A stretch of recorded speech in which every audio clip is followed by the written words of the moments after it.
The top performers are proudly sponsored by Warrington Wolves Supporters Trust Squad Builder. Here are your top performers from round of 15 of the Betfred Super League.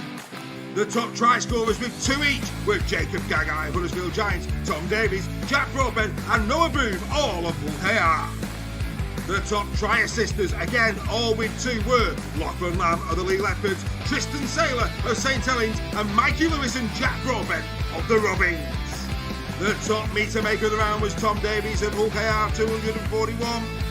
Whilst the most tackle bust came from the Herminator himself, Herman SASA of Hull FC, he got 11. The most clean breaks came from Tom Davies of Hull KR with 4.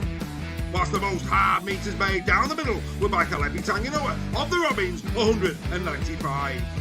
The top tackler of the round was Jared O'Connor of the Leeds Rhinos, 51. Whilst the best goal kicker of the round was Artem Org, 6 out of 9 for the Robins. These are your top performers from round number 15 of the Betfred Super League.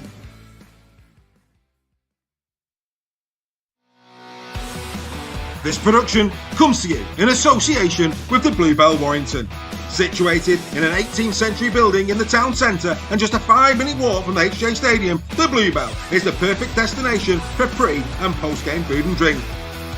The 2024 Warrington Pub of the Year is now the official home of Super League Raw on Warrington Wolves match days for both home and away supporters. Super League Raw are delighted to have agreed a members-only area, allowing our community to come together to discuss rugby league pre- and post-match. So set your course to the Bluebell Warrington on match days and beyond. You are sure to be greeted with a warm welcome and a cold beer. Super League Raw and the Bluebell, the perfect partnership in enhancing your match day experience.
So good evening and happy Tuesday. Of course, a different time, 7 o'clock. Do apologise for that. Incredibly busy. But yes, hopefully the regulars will come in. I can see quite a few of them already. Good evening to Greg. Good evening to Bazza. Alex Gibb is with us. Mark Hill is with us. And of course, the panel, as always, is with us. Good evening, gentlemen. Are we well? Very well, sir. Yourself? I won't lie, mate. I'm flat out. So I was on nights last night. Got up at about quarter to 3 to pick the little girl up. And the vast majority of this show has been produced rapid fire in that time. So I do apologise for the titles. People will be like tuning in, trying to see their own faces. Didn't get the chance to change the photos this week. That'll happen next week. Do apologise. And yours truly is back in work 10 till 7 tonight. So, you know, doing it hard for you folks, doing it hard. Good evening to Nige Bennett as well. Good to see you, Nige. Hope you're well. And yeah, everybody's happy in the crib. Right. So, Yeah, let's get straight to it. Action for Alfie, still at 2593. We need to start getting a bit of wriggle on that. I know we've got some plans for later on in the season, but please do, if you haven't already, do the QR code, go and visit Action for Alfie. If you're listening to the podcast or you're on YouTube, in the description is also the link to his GoFundMe page. We really would appreciate you going and taking a look at that wonderful cause. Right, like last week we turned our attention to the Warrington Wolves. We did that at length. And Joel approached me and said that he would quite like to bring us up to speed with Huddersfield Giants, the stadium search, etc., and what it could mean for the Giants in the short, medium, and long term. And we'd have a chat around that, which I found, quite compelling, I have to say, because I, for one, will be very interested to know what's going on at Huddersfield. And Joel is the man to tell us. So, Joel, I'm going to hand over to you, sir. Over to you. So currently we at the moment where everyone at the Giant has earmarked a site for us that would be quite perfect. Now, I'd imagine that most people who go to games have been to the John Smiths, where we play currently, and as we know, it's far too big for us. The support that we have, it gets drowned out by just the massive space. I think for those who either was at the game at Dewsbury or saw it on TV, saw just how much noise that our fans can make, though we may be low in number, the noise can be quite atmospheric in a smaller ground. That he wanted to build a stadium that's purpose-built for the Huddersfield Giants and is somewhere where we can build our own atmosphere, build our own revenues, and not have to rely on everything else from the football club and everything else. You look at the Stereophonics they played, that interrupted our game. Quite thankfully, it gave us the opportunity to play at Dewsbury, where this just highlighted the severity of the issue that we have at hand. And I think this could be one of the many reasons as to why our numbers are compared to so many. I had rugby league fans who like to watch the game of rugby, but there are people who go there who just want to have the association, the social aspect, and enjoy the at the moment, and we haven't done for.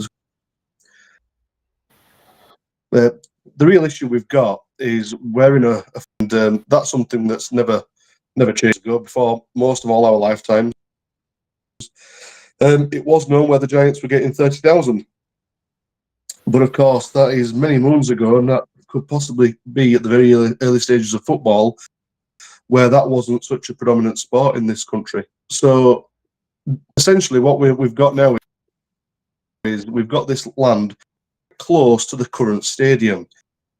Very short walk. In fact, it's just across, and it's the old gasworks site.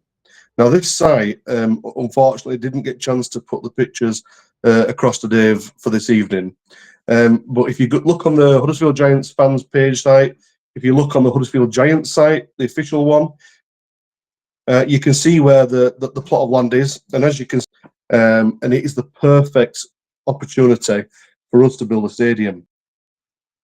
Now the issue is the council have already earmarked this ground for their own profits and these certain things they've got involved. I can't remember exactly what it is. It's something to do with the transport or something where they want to create so much business and opportunities for people.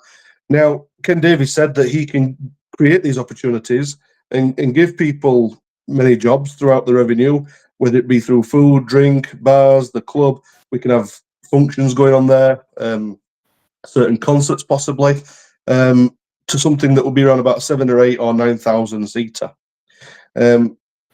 Now, of course, we are going to get into a bit of a chat of this, but I'm just trying to give you the background of what's happening. Now, the council are very adamant that they want this area for themselves.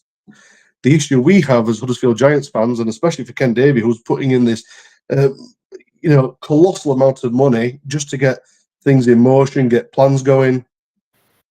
He's spending all this money with the potential of nothing to gain from it. And the concern that we have is that if this doesn't come off, we may not have a location at all in Huddersfield for our club. And one thing that Ken Davey promised was he would never take out the Giant. So, of course, we know the share's happening, or possibly happening as a bit of a backstop, until a new stadium gets built. But Ken will not put his moniker on something that's not going to be for definite to come back to Huddersfield. It seems like this might be the only place we have left. So and I believe it's the chairman or the head of the HGSC, the Huddersfield Giants Supporters Association, Darren Eastwood, put a petition together for people who can put a petition in and really be seen by the council and see just how much the public of Huddersfield really want this. Now, my personal plea to everyone, as being a Huddersfield Giants fan, is please, if you can, go ahead to that link. Darren's given me the okay for everyone to go onto this, and please plug this petition as much as you can. We need to get the ball rolling on this. This is the perfect site for us. And the last thing we want is there not to be a Huddersfield Giants Weather League. I beg of you, everybody, to please get onto that link that I think Dave has now. I'm not sure where it's going to be put, but please click onto this link and sign this petition. The more signatures we get, we're currently at 3,000 or just over. We need a lot more for the Kirklees Council to see this. I'm going to shut up a little bit and you guys have your say, but that's where we're at the moment. And any updates we get, Darren's very kindly said, and we can update you as this progresses. But I'll pass back to you guys, see what you guys think. Yeah, so with regards to the petition that Joel has just mentioned, that's what I was doing in the background there. Like I said, I've been up against it, so I've just done it now. We have changed the QR code. That you can go straight to that petition. As a rugby league fan, we would urge you to go and sign that petition. It takes 2 minutes, but it could potentially make a whole heap of difference to the Cowbell Army. Retain Huddersfield, of course, as a club in Huddersfield. I mean, if you actually take a look at the site itself, and again, I'm going to try and do this now. And Joel, I think I've just managed to find a photograph of the site. Here it comes. Brilliant. There you go. So yeah, we'll just do that. We'll bring it up big. I don't know where Greg's gone. Greg's disappeared. We'll bring him back. There he is. Right, yeah. So that's the site. I mean, for me, as a layman looking at that, why wouldn't you want a rugby league stadium there? It can only regenerate the area for me because it doesn't look very appealing. So surely a brand new sporting facility could be the springboard for a regeneration of that area. I agree totally. There's a gas hold there as well. Has that been decommissioned, you know, Joel? That gas That's holder? gone. That's gone now. There's nothing That's it. there. So right, because so that is also open space. Because at the Oval Cricket Ground, you know, that's an iconic gas holder at the Oval Cricket Ground. And they're turning that into a hotel. So that would have been a great opportunity as well if that gas holder is still, because I think the one at the Oval is a listed building. So that's a great opportunity missed for me, I think, to have that as some kind of facility. But I was going to ask you a question, Joe. I don't know if you mentioned it in what you were saying because you broke up a little bit at one point. What happened to the plans for Maund Hill, where the women's team play? So the place, because it's just off the motorway, it's a fantastic space. It wouldn't be big enough for it to have that Ken wants to put in there because he wants to build up with Craven Street, for example, at Hull KR. We couldn't have that. You know, there certainly wouldn't be any car parking. And New Hay Road, which Lawn Hill is on, as you all very well know, it's one of the busiest roads in Huddersfield at times. And there's certainly no parking on there. The neighbours complain enough. So right, the site just isn't big enough. It would be great if it was bigger, but it's just not. Yeah, I just because there was, I think you spoke about it, might have been last season, that they were looking there to develop it.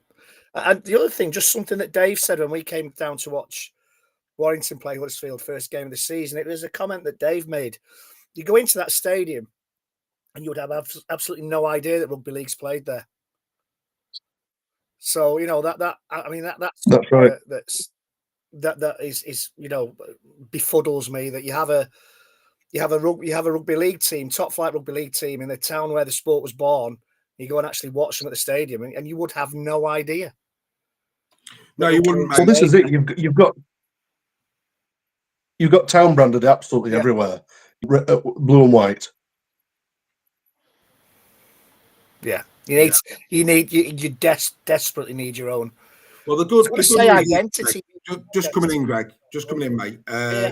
The good news is, Joel, there's a lot of people saying they've signed it already in the chat, which is great. And what I've also done is I've actually put in the feed of the chat now in YouTube and Facebook. If you watch it on Facebook, move across to YouTube, please. It helps us to grow as a channel, and subscribe while you're there. But on both the Facebook feed and the YouTube feed is also now a link as well. So if you can't do the QR code, you can just press on that link, sign the petition. Some of the guys have done it while they've been watching the show. Takes literally seconds. This could revolutionise Huddersfield Giants, and it would make Super League stronger. I think, and this is what makes us what we are here at Super League Raw. We celebrate the sport. We want it to be as big and as bold as possible. Greg hit the nail on the head. It's the birthplace of rugby league. We need a rugby league team that's vibrant in the city of Huddersfield. Sorry, Greg, for cutting you off, but I just thought it was important to let everybody know that link was there. Back on, mate. No, that's fine. That's fine. That's the end of the point I was making. I timed it right. Lovely. I think Steph, over to you. Your thoughts, Steph. Yeah, we saw the difference it made at Dewsbury in terms of the atmosphere generated by the Cable Army. Rugby league, ideally, for most clubs, is played in a stadium of around between 12 and 15,000. Obviously, we've got some exceptions to that rule, but for me, like a 10,000 stadium would suit Huddersfield down to the ground. And it'll also help if they've got their own, with that branding, a true place for them to call home. And then obviously facilities and things they can build off the back of it to enhance the academy, a women's team, wheelchair. If you can build a sports hall there for things like that as well, for them to train at, but also for the wheelchair to play there. It all just bounces off the back of each other. And it would be a fantastic legacy for me for what Ken Davies done for that town. City, is it Huddersfield? City of Huddersfield. Sorry, the city of Huddersfield. It would be a fantastic legacy for him and his family to build that and really cement the future for Huddersfield Giants and give them the opportunity to kick on then as well. Well, thanks to everybody who signed it, because, like I say, everybody in the even signed it and sent you a kiss. She's actually donated 4 kisses to you, Joel, tonight. She's that touched by your heartfelt plea for your club. Amazing. But, at the end of the day, like I say, it's important that we discuss this. And when I saw Ken Davies' bench episode, your heart goes out to the guy. What he's done for that club, what he does in the city itself. He deserves a bit of a break from the. I think it's very short-sighted by the council, if I'm being perfectly honest. Let's be fair. If this doesn't get over the line in Ken's lifetime, it really does throw into question what happens next, because nobody's more passionate and driven about giving Huddersfield Giants a platform than Ken is. And I know, Joel, you mentioned his family are just as passionate about both Ken and his late wife's legacy where the Giants are concerned. But it's like everything, isn't it? Nobody expected the Broccolis to sell the Bond franchise, and yet they did. So, nothing is ever guaranteed in life. Ken, as Steph says, it'd be fitting for Ken to see at least a spade in the ground, at the very least, because by his own admission, time's ticking. Yeah, and this is the massive concern. I think he wants to see out. Excuse me. I think he wants to see out, his days. And I'm not saying that he's on his last legs, but he's made it very clear that he wants to see his days out. That Huddersfield have its own stadium in Huddersfield, and as we know, to build a brand new stadium from the very scratch, minimum of 2 to 5 years, and that's if everything goes well, because you've got involved. A point I made was things that you can build on top of the stadium. One thing I'd forgot to mention was Ken had mentioned, and this was part of the idea, was to build a state-of-the-art recovery centre, so the players alike and even the ones that are part of a grassroots can go to this recovery centre, get the best kind of doctors and physios to look after them, because Ken and the club and the board want to make this Huddersfield club great, which it's not been, because it's just not, stars just haven't aligned, essentially. This is a perfect opportunity. Fortunately, the council just don't seem to care about it, to make them care. And guys, I thank you so much that you've signed all these so far, and any more that you do, we will be checking on a regular basis how many gets done. But guys, thank you. It really does mean a lot. Joe, didn't you have the MP and Keir Starmer with the Huddersfield shirt not so long ago? And this is what annoys me. Yes, that's right. Yeah. Not to get political, but they're very happy to stand there for a photo with the shirt. Why are they not backing Huddersfield to get this stadium? 100%, mate. Yes, the local. Go on, Joe. Sorry, the local MP actually openly on the media that he wants this to happen. He thinks it needs to happen.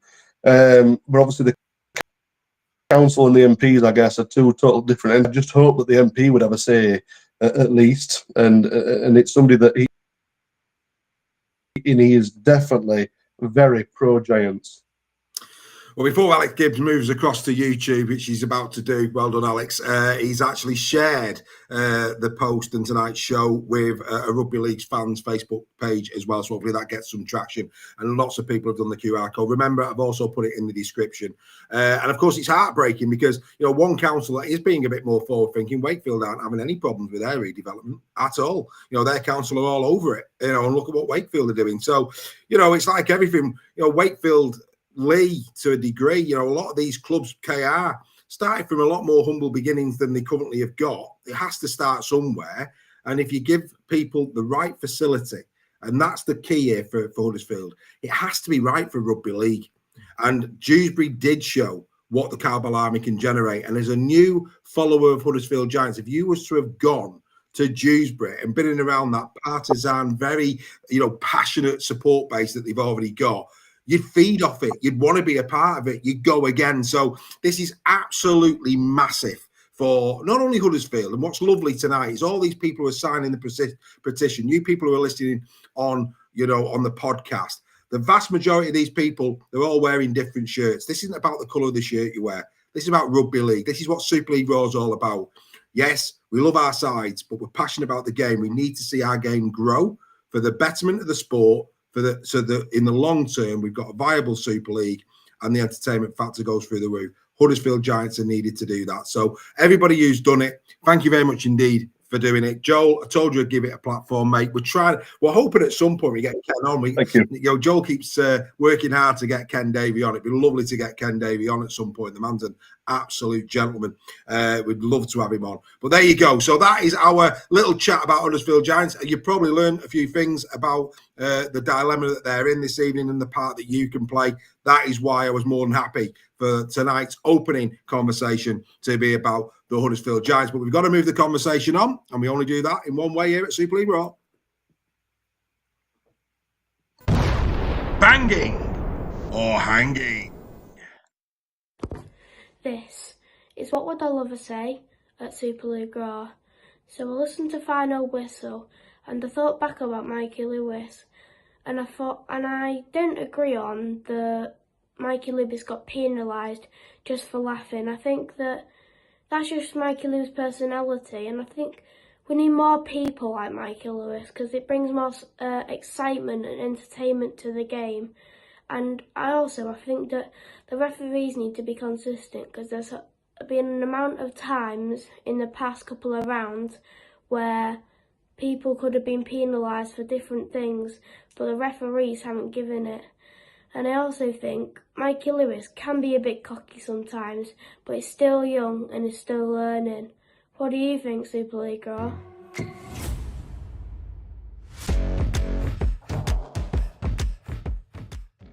And if Baz was going to shoot on Sam Tompkins, I'm going to shoot on Mikey Lewis. Mikey Lewis is a great player. A great player. He is a superstar in the making. But Mikey, if you're listening, you don't see Bevan French laughing, getting in other players' faces, mate. He just lets his rugby do the talking. And unfortunately for Mikey Lewis, you just do what people have said about Sam Tompkins, where his career has been marred by people's view of him in terms of how he behaves on a field. Mikey, don't go down the same road. Let your rugby do the talking, mate. You're a class player. You don't need to be going and being a grub, getting in players' faces when you're winning a game 48-0. It's a bad look for you. It's a bad look for the game. And I'll be honest with you, might keep you out of the England team. And I don't want you out of the England team. I want you in the England team. You're better than that, Mikey Lewis. So in the spirit of Bazza giving a bit of free advice to Sam Tompkins, allow me to give a bit of free advice to Mikey Lewis. Mikey, stop it, mate. You don't need to do that. Just let your rugby league do the talking.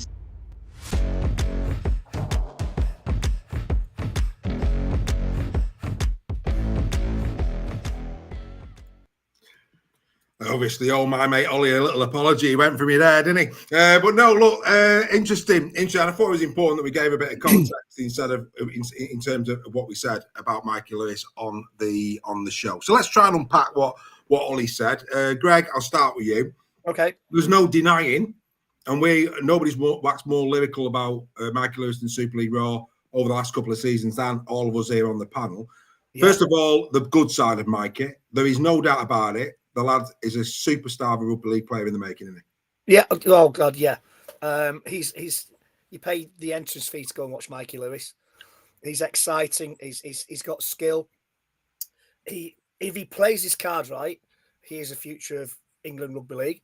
They will be building the team around him in a few years' time. One thing that you're probably going to go on to this, but one thing Ollie picked up on in that, not so much Mikey Lewis, was consistency from refs. I think he's absolutely spot on there. I think it's something that Steph said a few times. Nothing is more infuriating than when you make a mistake and an opposing player rubs your hair. Or if you've not got hair, rubs your head. And that's the same kind of thing that can spark confrontation. So I think he's absolutely spot on in what he says, that let's have some more consistency. And the referee sees that as an attempt to kind of inflame a situation, then clamp down on it. It doesn't necessarily mean a penalty. Just get in there and have a word and say, carry on, and it will be a penalty. Yeah, Joel, you weren't on final whistle either. Mikey getting in the faces of players. I mean, like I say, I thought I stated my case pretty balanced on the show in terms of, I gave with one hand, but I chastised with the other, because I do think that Mikey lets himself down. I'm not saying that he should lose his arrogance. I'm not saying that he should lose that little bit of fighting spirit. But laughing in an opponent's face, etc., that for me goes beyond, and it's something for me he needs to rein in. Yeah, it reminds me of something that my dad used to say to me when I was younger.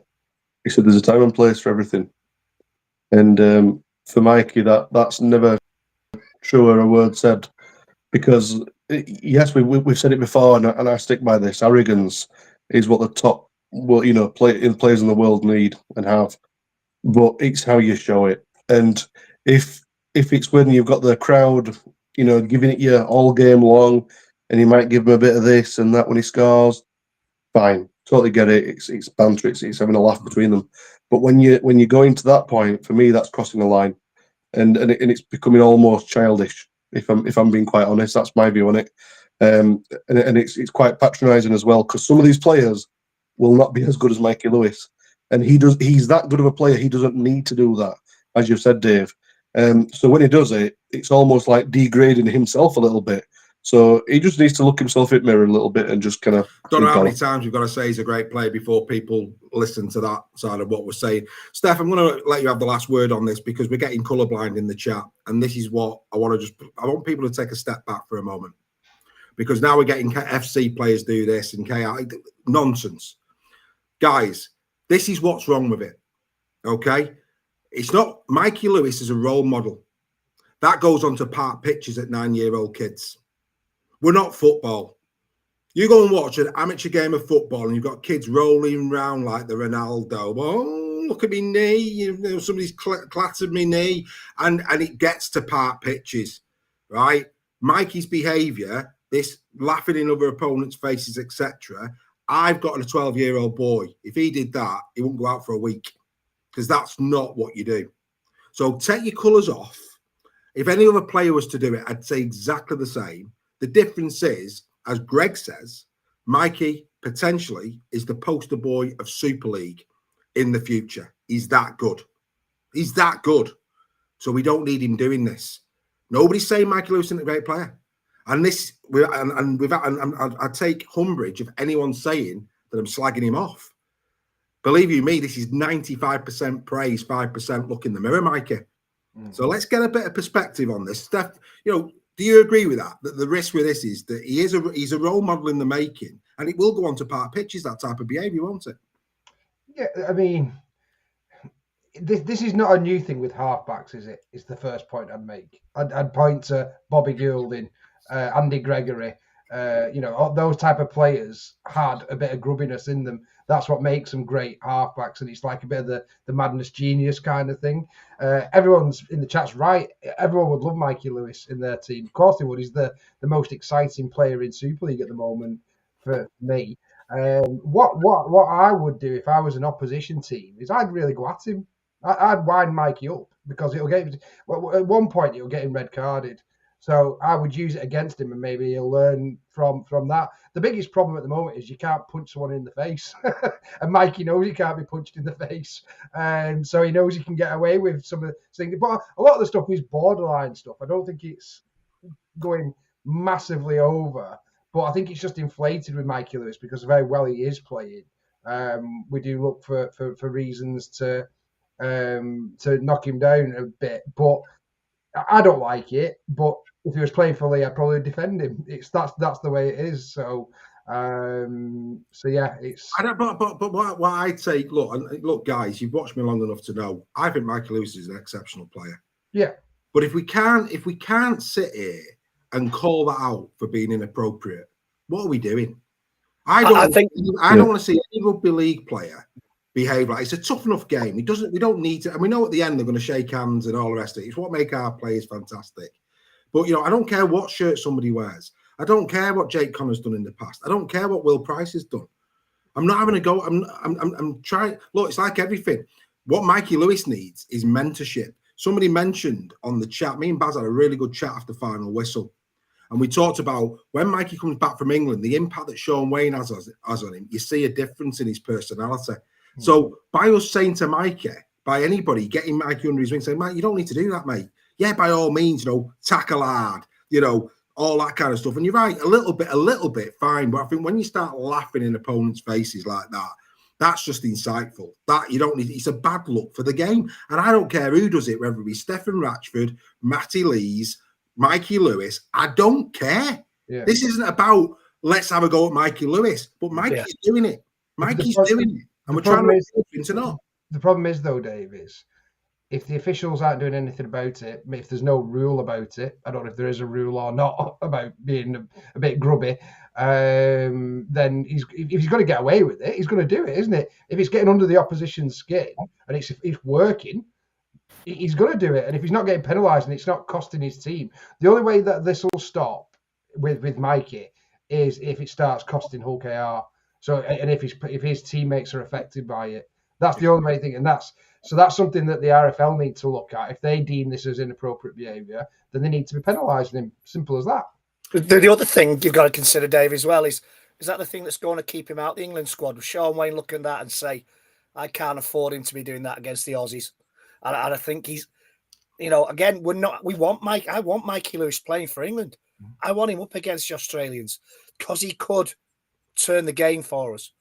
But he's got to think on, is that little streak in him the reason why Sean Wayne won't pick him or doesn't pick him? And that for me, I think not one of us will pick on current form George Williams over Mikey Lewis for England. Not one of us. Not one of us would. But you're spot on in the fact that Sean Wayne, that word trust, and that is one of that Ashes series is massive. Dare I say it could change Mikey into an incredible superstar if Mikey was to play and be a part of an Ashes winning side. If he wins the Ashes first, he's got to be in it first. And like you say, those type of things. We know that Sean Wayne likes a little bit. Like how many times did he pick Mickey Mack? Mickey Mack's got a bit of that in him. But like I say, it was just the optics of the laughing and all of that. I was thinking, come on, that just be a bit better, mate. I've got such high hopes for Mikey Lewis. And I believe anybody can take that out of his. I think that for me does not add to his game. He can take that out and still be superb. It just was a bad look, and that is that.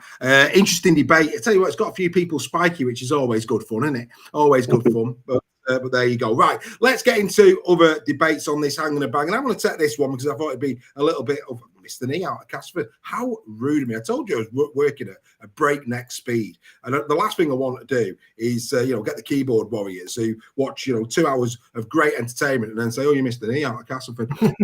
Because that happens and all. But anyway, there you go. That's by the by. You talk about criticism for Mikey Lewis. Try producing the show. You'd love that. Right, okay. Joe Stimson has arrived at the Castleford Tigers. For those who don't know, he's 29 years of age. He's made 115 NRL appearances, 13 tries in that time. He's represented the Melbourne Storm, the Canterbury Bulldogs, and the Gold Coast Titans in his career. Good tackler. He's good on both sides of the ball. He averages 121 metres a game. So that's decent going. His tackle efficiency is 93.7%. And he was a part of the Melbourne Storm side that lost in the grand final to the Sydney Roosters in 2018. This, for me, is another step in the right direction. He's certainly got the quality. He's still only 29, which for a forward is young. Like everybody, he's probably going to be an unknown, like Ethan O'Neill was an unknown at Lee and players like that. But hey, this could be one of those shrewd pickups that Castleford, for me, may have needed. For me, I think, based on what I'm seeing, what I'm hearing, the research that I've done, this has got the potential to be banging. One word, gentlemen, banging or hanging. Steph? Banging. Yeah. Greg? Banging. And Joe? Definitely banging. Definitely banging. Right, we're going to say goodbye to Joe. We're going to say goodbye to you, Greg. We're going to bring Steph in for the first one this week. And it's this one. Danny Richardson has joined on loan for 2 weeks at Salford. Should we read into this that perhaps, just perhaps, this isn't going to be a bad week for Salford and they can move forward? Well, I think first and foremost, regardless of Salford, it's a great move for Danny to be getting some Super League game time. We saw what he did when he went to Huddersfield early in the season, had a really good game for them, played well for KR when he was asked to come on for KR. He needs to be playing rugby at Super League level, and if it helps Salford out, that's an added bonus. So this is banging for me. I'm sure the KR fans want to see Danny getting some game time as well. Yeah, he definitely. And let's be fair, when he has played this season, both for KR and Huddersfield at the start of the season, he's attributed himself really well. So this is a really, really good pickup. I would say banging all day long. Thank you for that, Steph. We now bring in Reggie. And Reggie, the Jungle Drums are beating the Charnley, being linked with the wire. Your thoughts on this one? We'll have to change our song again. It might be a decent move for both parties. This he's had a few injury problems this season. He's still capable of scoring tries. It helps us out because we've lost a couple of wingers, a couple of a lot of players through knee injuries, etc. this season. I'm going to say banging because what is there to lose for both parties? It could be good. Did I say banging?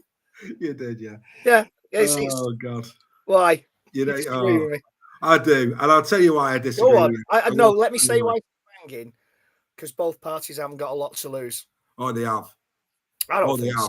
Warrington have got a lot to lose, and I'm going to tell you why. We've just seen if Warrington signed Charnley, I will be utterly gobsmacked and deflated, and I will question what on earth is going on at the club, and I'll tell you why. Go on. Just got rid of Zane Musgrove, Charnley, and Maguire, Vaughan, Dufty, people who were in that squad when all that went off. You put Charnley into Warrington. Why did you get rid of why get rid of Musgrove? If you're going to bring Charnley back after all that bad blood, because it was, why would you do that? I would be perplexed. Yeah. I'm not saying that Charnley hasn't got a game in him. I'm not saying that Charnley at this moment in time might not be, as a player, somebody that Warrington might want. But why would you bring Charnley back with all of that baggage when it still lingers in certain quarters at the club? If this happens, and I can't see how it can happen, if this happens, I am perplexed at what is going on at Warrington. Talk about panic buy. I mean, this could be a grenade thrown in. Yeah, it could be. At a time when already from the outside looking in, people are asking questions. And they'd ask even more questions about what is the leadership doing, bringing in Josh Charnley, because like I say, some of those wounds are still there and they're still hurting. So I just don't see this at all. You make good points. I just... if we've all got to be grown-ups, haven't we, and get over things like this. And but you are right. It does smack of a panic buy, but is he the only person who's available to come in the position that they want at this moment in time? So I get what you're saying, Dave, but at the end of the day, we all have rows at work. with people. You grow up, you get over it, you deal with it. So I'm not disagreeing that there might still be bad blood, but at the end of the day, there's been bad blood in every team that's ever played professional sport. You've got to get over it. You've got to put your differences aside. There's not a lot to lose, I don't think, for either party, because we're halfway through the season. Let's just see what happens. Yeah, for those in the chat, of course, there was allegations made by Josh Charnley against Josh Maguire when he's at Warrington, and Josh Maguire had to leave after 8 games, and the Australian lads, and it pretty much was the end of Darryl Powell because it put a rift through the club like you wouldn't believe. And so that's what, and there's a lot of those players that are still there. And Josh Charnley is pretty much blamed for that in certain quarters, rightly or wrongly, but there's a lot of bad blood there between Charnley and some of the players at Warrington. I just think this would be a grenade, an absolute grenade. That we should live to wait see it. and see. But I'm going hanging, you're going banging. But I thought that could be an interesting debate between me and you, and it turned out to be exactly that. We've all got opinions, mate. We do, and we don't prep it because we like to be raw, hence the name. Right, we go to Joel. Joel, here's one for you, my mate. Cameron Worsley on debut for the Catalan Huddersfield game. I'm not going to mention names, but I mean, hopefully he has a better game than some from the weekend just gone. 25 years of age, 25, start of his career. He's PE teacher from the Airedale Academy. He's played, he's done 50. He's the 53rd referee to take charge of a Super League game this weekend. Done over 100 games in the Championship as well. He's got involved in some of the AB Sundex this year. We wish this lad well because we need to support young 25-year-old referees coming through. Everybody's got a view on certain referees and the standard of refereeing. When new ones like this come along, we've got to get behind them, and we've got to hopefully see them take the refereeing standards even higher, don't we? We do, and I'll start off by saying it's banging, but I'll tell you why it's banging, in my opinion, is that when we've got clubs and you're wanting to up your game and become, they're at the top of the league, you always have got to, at some point, blooding your youngsters. But very seldom do we ever talk about the referees having to blood their young ones in. And this is the... I think... I'm hoping that people can give him, a couple of mistakes because he is young. These are going to happen, but it's how he learns from them, and it's his attitude towards the game. And he's got to eventually learn how to gain the respect from the players, which he'll naturally get anyway because rugby players are like that. However, I think it's brilliant. It's going to be so good, and it's going to be a fresh pair of eyes on the league for us, and it'll be a fascinating debut for him for sure. Yeah, well, I think it's banging to see young talent coming through, and like I say, like with professional sports, when you want the next generation to be better than the current one, so hopefully this is the start of that. And there's a lot of great comments in the chat wishing him well. Cameron, if you're watching, the Super League Raw community wish you nothing but the very best, and make sure you say to Mr. Tompkins to leave his whistle in the changing room. Outstanding stuff. Well done, Joel. Loving that. And as we bring Steph in, before we get on to your next one, which is Lee Kershaw, me and Greg there, nice debate, done with respect. We agree to disagree, we move on. That's what Super League Raw is all about. That is what we promote. Oh, absolutely. That's we encourage debate, and it's okay to disagree, but you do it respectfully, and that's the main thing, and the very epitome of Super League Raw. Indeed. Lee Kershaw, I just want to ask you this question on Kershaw, another ACL injury. Should a study take place? I've not heard of a study taking place. We seem to have had a lot of ACLs this year. Now, it could be a freak. It might not be. There's been a lot of talk about weather, plastic pitches for training, all these kind of things. For the benefit of the sport and the players, should a study be commissioned by the Rugby Football League to just look into this? But I don't know if the RFL have got the money to commission a study into it. What I would say, I'm a big fan of the NFL over in America, and I know there's a lot of their players. They call it turf. We call it AstroTurf. A lot of their players are getting ACLs and stuff from the turf pitches. They absolutely hate playing on them. They want to play on real grass. So I think there's definitely something in the way that the artificial turf grabs, they dig in with the studs or whatever into the ground, and it's having an effect on lower leg injuries. It'd be interesting to know out of the ones that have, like Wire have had quite a few, haven't they? It'd be interesting to know whether these teams do train a lot on these artificial pitches. Yeah, I mean, I know Warrington predominantly don't, but then you think of teams like Widnes who actually have an artificial surface as their main surface. It'd be interesting to see what Widnes's, if they've had, because forgive me, I'm not as close to the Championship as I am to the Super League where it comes to injuries, but it'd be interesting to look to see how they fare. But there's no doubt. The other factor with it is, as these players are, professional athletes, they're putting the bodies to the absolute extremes in terms of the training that they do, and if you don't get that quite right, it's a bit like, I'm not a gym freak by any means. Not been near a gym for about 20 years, but they always say, go to the gym, then recover, go to the gym, and then recover. If players are overdoing it, they're overtraining to try and get that extra 1%.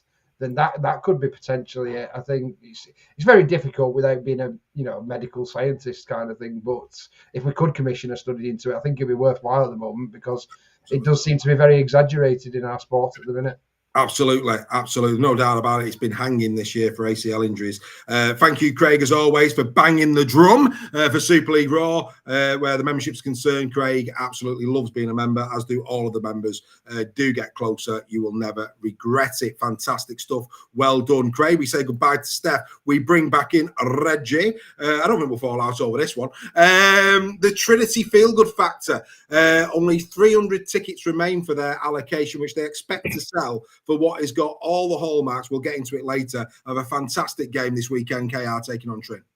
Oh, mate, brilliant. I've not fallen out with you, Dave. It's just different. I know. I'm only joking. Go on.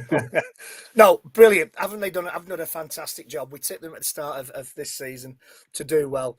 I think it's absolutely fantastic. And you said when we were having that chat about Huddersfield, what Wakefield are doing, their council back in their stadium development, it just shows what can happen. Wakefield, on the back of that win over Wigan at the weekend, it goes to show that performances, the crowds come when the performances are there, and if you can get the chemistry right between facilities, between players and performances, your punters start coming through the gate and paying to see the game.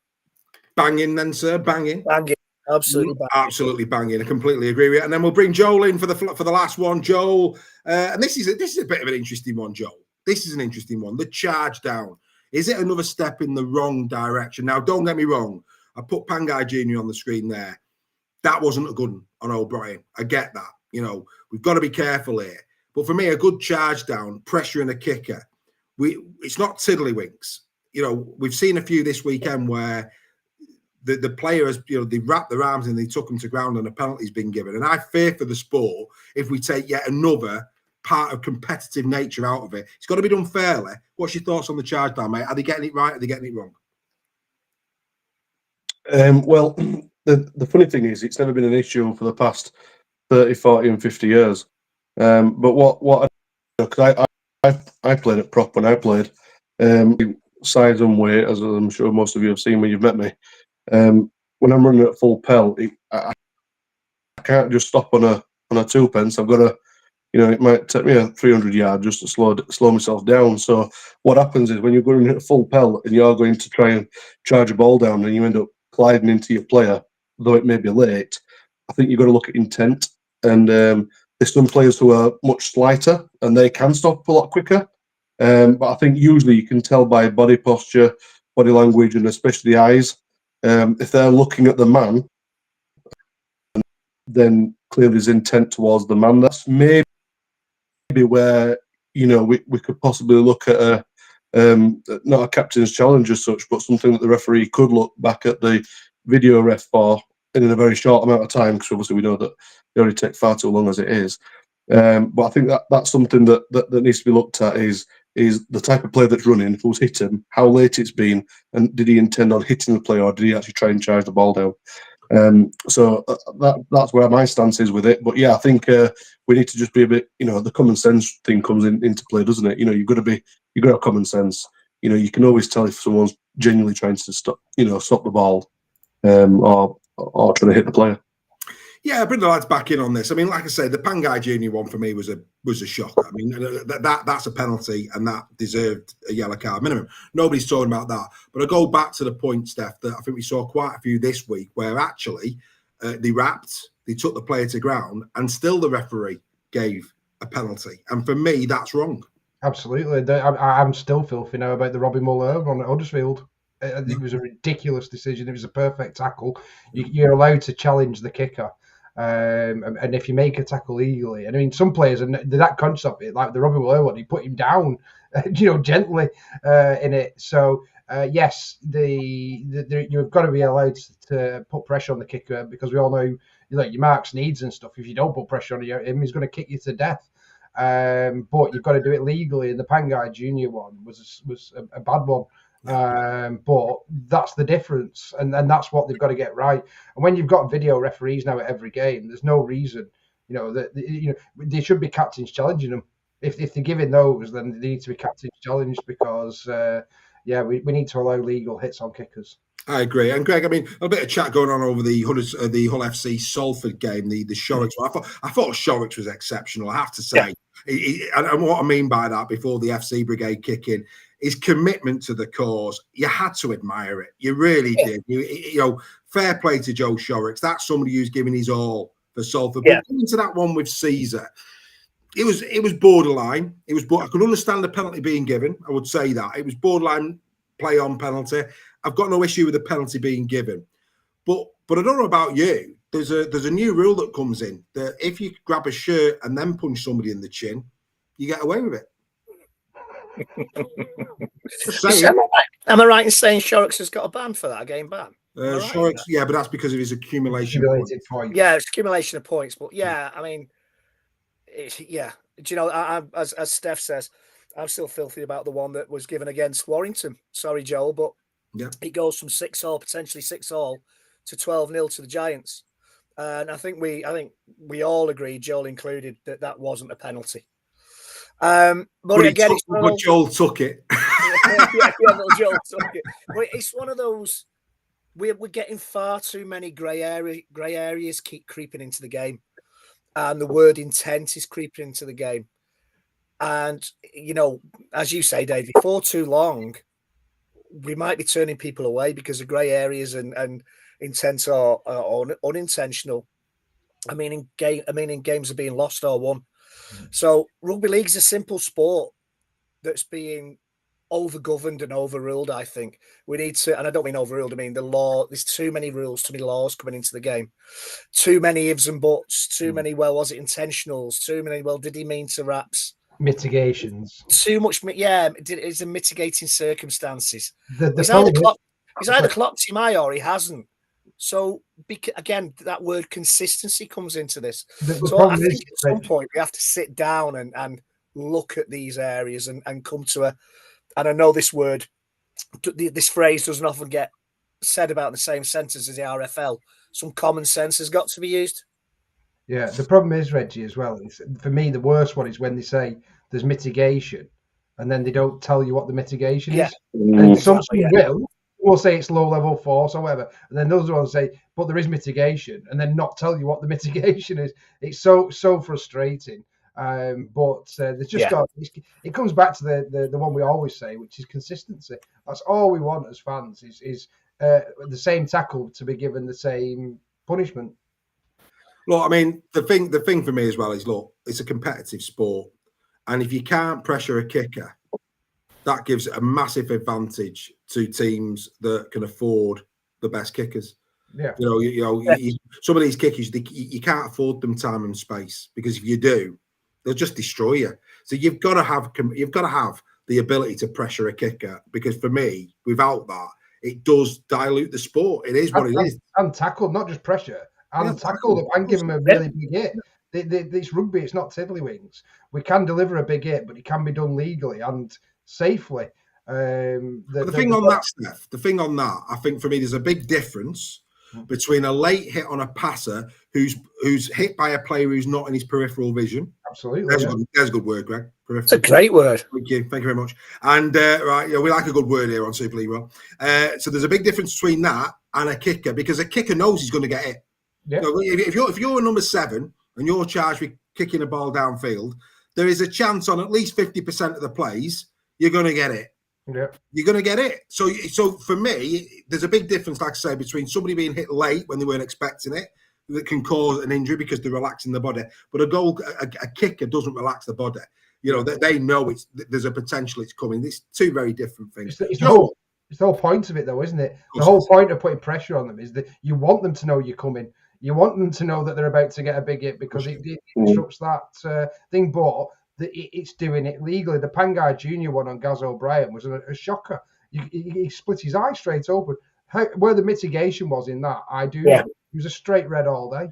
Well, there you go. We've had a really good debate. That's hanging and banging for another week. We hope you've enjoyed it yet again as we now pass over to Mr. Nixon for the Nixon Report.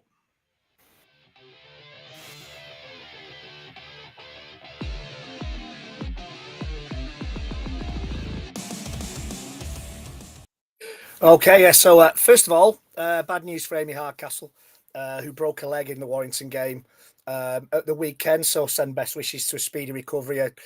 She's one of the stars of the women's game, and hopefully it won't keep her out for too long. And one of the other things that I wanted to mention was the annual Nines competition, which is taking place on July the 5th at West Park Rugby Union in Leeds. So that's Saturday, July the 5th, starting at gates open at 10 a.m. And the draw's been made for this annual competition. So, the group stages, it happens with group stages in the morning, and then in the afternoon they have the knockout stages and obviously quarters, semi-final, final. So the draws, as I said, has been made. Leeds Rhinos there in Group A with Warrington Wolves. And more interestingly on this one, Swinton Lions, who will no doubt feature quite a few of the Warrington players they've picked up over the course of this season. So that could be an interesting clash in that one. Also in the group, North Wales Crusaders and Scotland Women. So that'll be an interesting watch to see how the Scotland Women get on in this competition. Looking forward to seeing them. Saints and the Giants are in Group B with London Broncos and the Leamington Royals, while Wigan, who are clearly top of Super League at this moment in time, they've got Barrow, Hull KR and Northumberland University in Group C. So that'll be quite an interesting one to see how Northumberland get on there. And then the final group, you've got York Valkyrie and Lee Leopards. They'll be the favourites, I would think, to go through, with Wakefield and Cardiff Demons also in their group. But that could be the one that throws up a couple of surprises. Cardiff Demons aren't to be taken lightly. Wakefield Trinity been doing all right this season. So, that could be the one that throws up a surprise or two. Top two go through in each group. Really, I could be cynical here and say it's no surprise that the top four have all been drawn apart. But it's a great day. It's a great event. Admission is £5 for adult, £3 for the under 16s. You can get a £10 family ticket, which is 2 adults and 2 under 16s, or a £15 social pass for 4 adults. I think, they're great prices, what promises to be a good day's rugby entertainment. Going back to Super League, as for the coming weekend, clearly the tie around is Wigan against Saints at Robin Park. That kicks off at 2, I believe, on Sunday, with the visitors looking to avenge their Challenge Cup final defeat at Wembley early this month. Wigan comfortably saw off Lee in the last round. They'll be looking to extend their unbeaten run at the top of Super League. 5 from 5. They've scored 298 points and conceded just 30. The most in one game scored against them is 12, which is absolutely phenomenal. I nearly said that right then. Huddersfield, they were pipped at the last minute last week by a try from Sinead Peach for the Valkyrie. They were at home against Valkyrie last week. They're going to Barrow, hoping to turn the fortunes round, while York, they go to Victoria Park to face Warrington. That I don't think you need me to remind anybody, they shipped almost 200 points in their last 2 games. So again, another tough outing for Warrington Wolves on Sunday. And then on Saturday, Lee Leopards will be looking to bounce back from the defeat to Wigan when they travel to Headingley on Friday. So I said Saturday, then on Friday evening, they've got a double header against the Rhinos, who demolished Barrow 6-4 in the last round. So another busy round, and there's some real good games in there. So if you can, get down to one of the women's games this weekend, and keep in mind that Nines on July the 5th. It's a real good day's entertainment. Well, mate. So, yeah, you're saying July the 5th, yeah? We'll remind people about that again next week. I've been to a couple of those, and they're really, really, really good. Craig Forth there saying, of course, the Saints Wigan games this weekend is on the Sportsman, so you can watch that game play out. Also with Peter Wembley, so that'll be interesting. We'll learn more about Saints probably in that. Can they bounce back against the Warriors? No, Amy. Festival of Rugby League, very well ran. If your daughters are interested in getting involved in the great game of rugby league, let me tell you now, very, very approachable. All the players are in touching distance. They have their autographs, photos taken. It's a carnival of women's rugby league. It's a very, very well organised event. So do get down to that. You really will enjoy it, and we'll give that another plug next week. Well done, mate. Happy days. It's now time to give your head a wobble.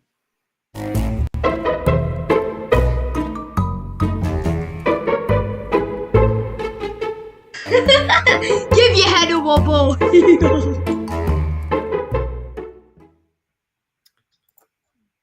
Yes, it's time to give your head a wobble. What am I doing there?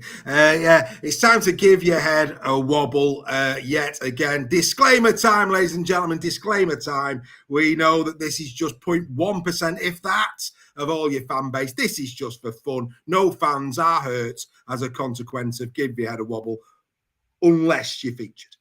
But then you put yourselves in that position. So it doesn't really matter. All done in jest, all done in good fun. Where are we going to start? We'll start with the Lot Pod. This is a new one. I have to say, big thank you to the members. I've been that up against it. We do have a group on the WhatsApp group for Give Your Head a Wobble nominees. And often than not, because they've been shared, I don't use them, and I try and give you something new in the show. I've been that busy, I've not had the chance. So there wouldn't be a wobble this week if it wasn't for our community. So a big thank you to our community for providing us with the ammunition for Give Your Head a Wobble. We start with the Lot Pod. Oh, they're back at it, these boys. They're on a mission. Why has season ended when they bought Mark Sneed? The three-time Lance Todd winner, Mark Sneed. The man who nearly took them to the Challenge Cup, Mark Sneed. Wow, unbelievable. They then went on to say, in their wisdom, that Burgess had an average year last year. Remind me, semi-final, wasn't it? And only knocked out by KR. They were Wembley semi-final playoffs, best defence, best attack. Yeah, tell that to Paul Wellens is what I'd say. I think Paul would probably disagree that Burgess had a poor year last year. Actually, they go far to say Brad Arthur as well. Yeah, Lot Pod, because I believe it's a Leeds Rhinos won that one. So, this one's for you. Right, okie dokie. We now go to Hull KR, Red Les. Oh, this is a belter. Here we go.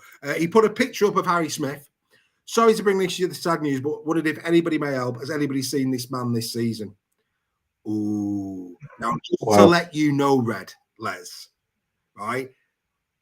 With the potential of having to play Harry Smith in the grand final, and let's remember what he did last season in the grand final. That's brave.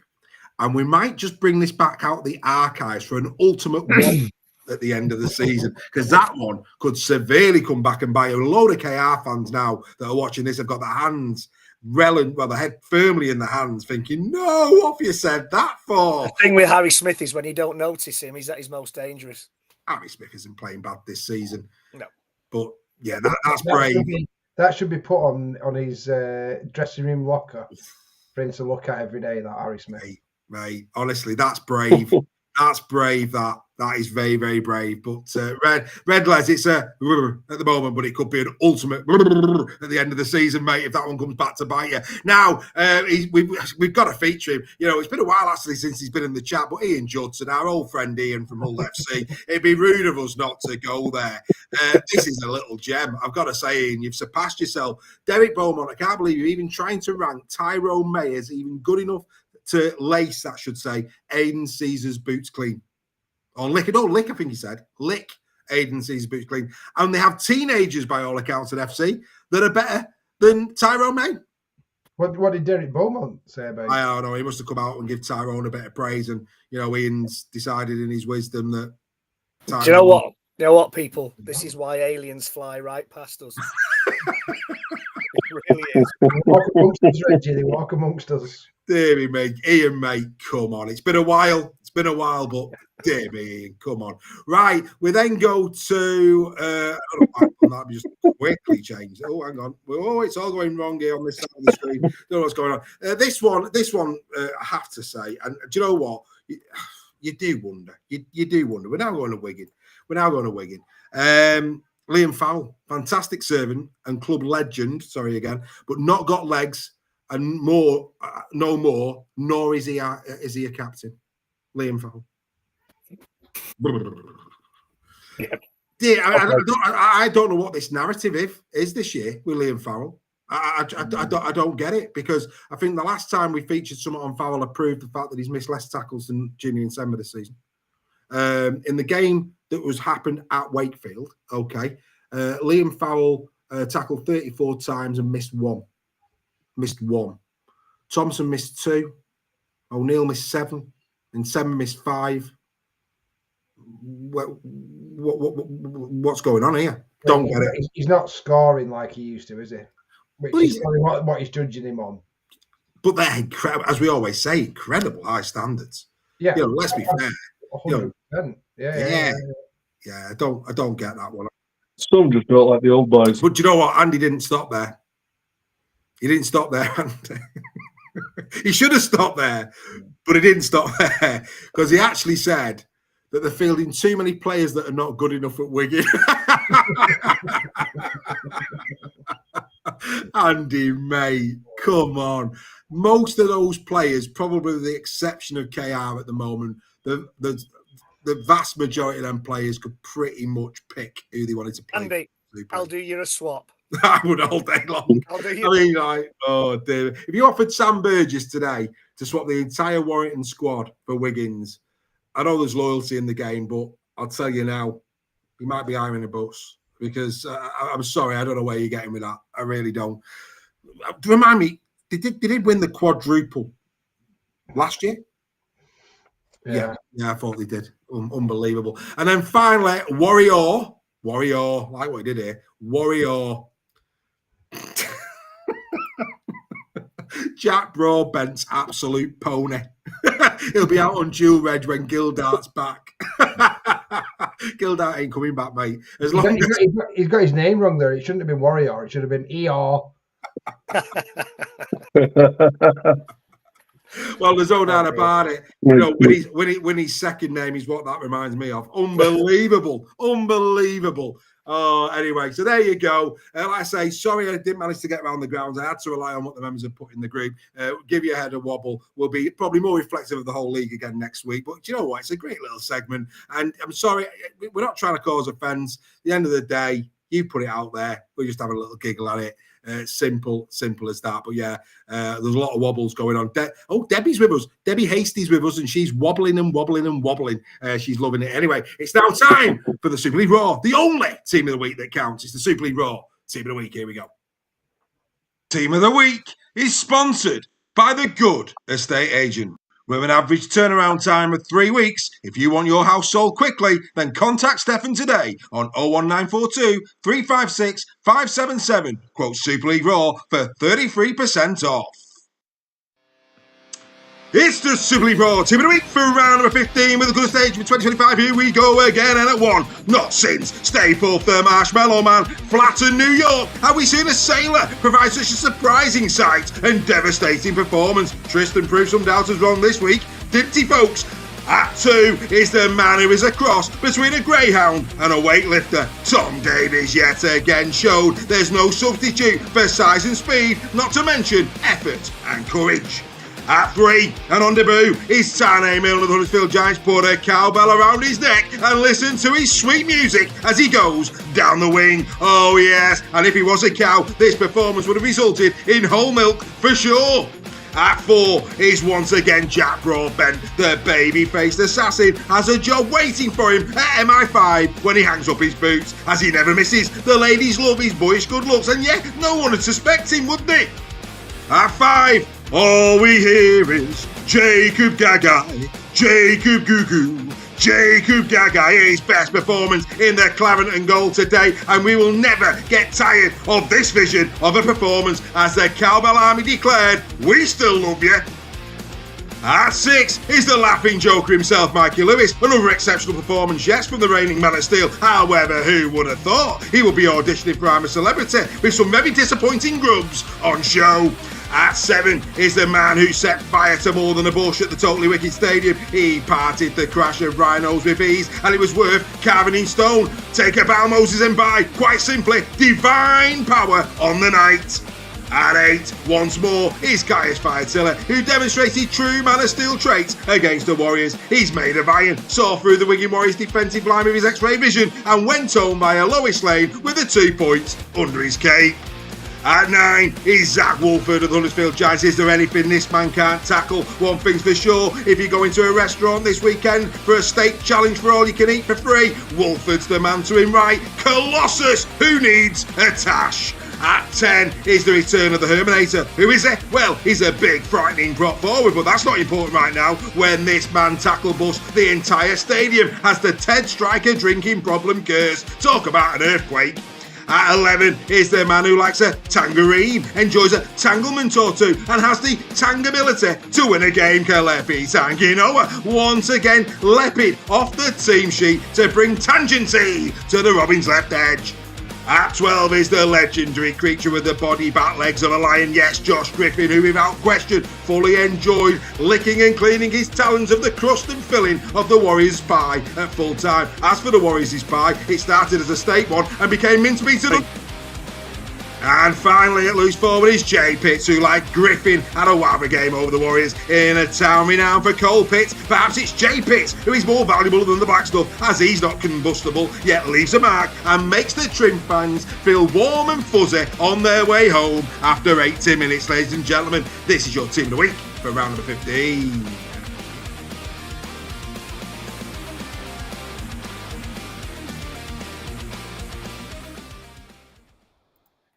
Now, the question has got to be, Mr. Scholes, will Jacob Gagai in the version of Queen take off at the Cowbells? I think that's a cracking chant. That one's a really good one. I was quite impressed with the Herman SASA one. I was thinking of a Hermquake.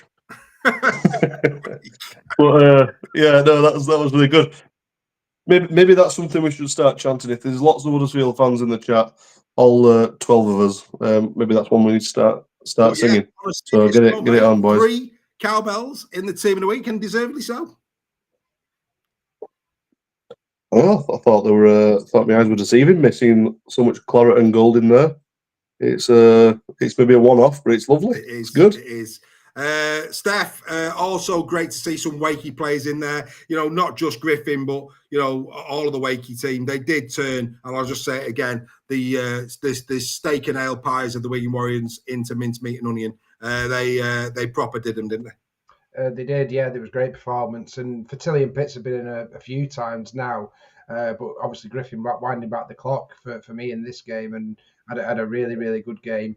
Obviously, the KR players speak for themselves, don't they? Fantastic performance again from them. But like you just said to Joe, great to see so many Giants players in there. Yeah, and Greg, you know, I know that the official Team of the Week went, I think it was Lino and Lachlan. I mean, I don't get me wrong, they both had great games. Mikey Lewis, yet again, statistically speaking, just incredible. You know, and again, we go back to the discussion we had earlier. He's in my Team of the Week. So, you know, let's just rein it in, Robins fans who think I'm giving him grief. You know, I know a good rugby league player when I see one. But Moses Mbai, for me, he was massive for Saints in that game. He had to be in my Team of the Week, because to go into that position, you know, not revered by Saints fans. If you actually get close to Saints fans, they've given him loads of grief over his displays this season. So, you know, this was a big gamble by Welland, banging Mbai in there at 7. And for me, he controlled the game. I thought it possibly was his best performance of the season. But he's probably one of those players that suffers because he can play a number of positions. And maybe we don't know what his best position is. So maybe he's suffered a little bit. You know, Rat should have suffered from that in the past because he's been moved around. But yeah, it's great to see him in there. Great to see the Giants players in there. I thought Woodford was superb against us on Saturday. And Fairtili, what a player he is. Class, mate. He's just awesome. He really is. Class, mate. I'll tell you what made me giggle. And again, the narrative. I mean, one, Robertson, nowhere near our team in a week. Behave yourselves. Unbelievable. Never man of the match at Saints. The other one that made me giggle was they put Dagnall in. Now, Dagnall, don't get me wrong, young kid, played well, took his try really well.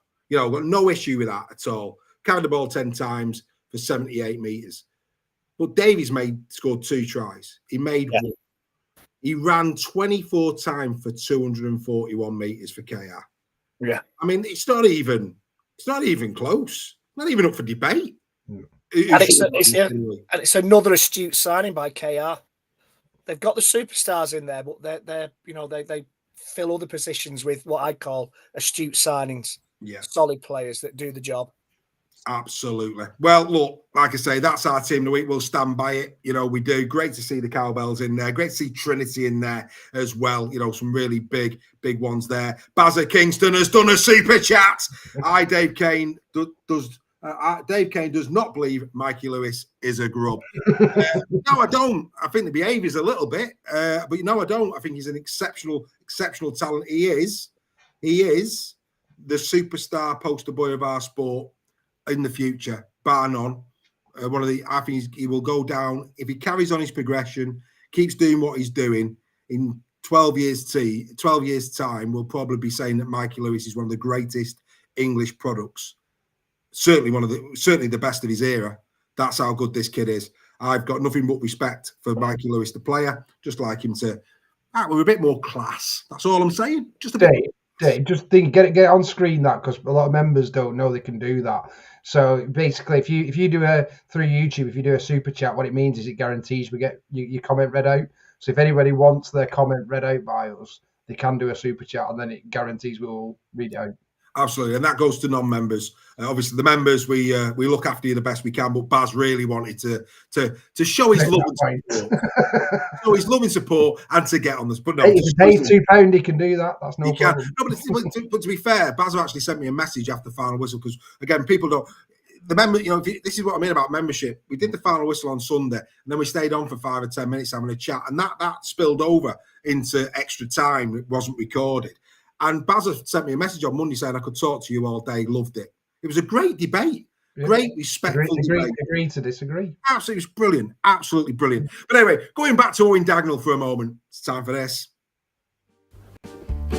Ooh, pass me a cucumber sandwich.